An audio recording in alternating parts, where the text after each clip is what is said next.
মাঝে মাঝে সব ছেড়ে পালাতে ইচ্ছে করে। চেনা শহর, চেনা মুখ, আরো অনেক কিছু থেকে। কিন্তু অবচেতন মনের এক কোণে একটা দায়িত্ববোধের ঘণ্টা সব সময় বাজতে থাকে।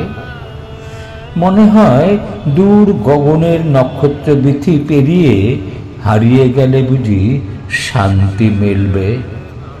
কিন্তু পায়ের বাঁধনে জড়িয়ে থাকে অদৃশ্য এক সুতোর টান, না বলা কিছু কথা। চাঁদের আলোয় ভেজা এই ব্যস্ত শহর কেন জানি বড় অপরিচিত লাগে।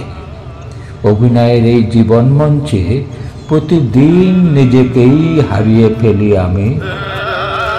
আমি যখন খুব ক্লান্ত হয়ে পড়ি, তখন দেখি এক অদ্ভুত স্বপ্ন। স্বচ্ছ জলের টলমলে নদী, আলোয় ঝলমল, যেন সব শান্তি তার বুক জুড়ে। সেই নদীর জলে জীবনের সব সুখ খুঁজে পাই। তখন আর পালিয়ে যেতে ইচ্ছে করে না। আমি থাকলে পরিচিত অনেক মুখে হাসি ফোটে। সেই হাসিতেই আমার সমস্ত দুঃখ দূর করে দেয়।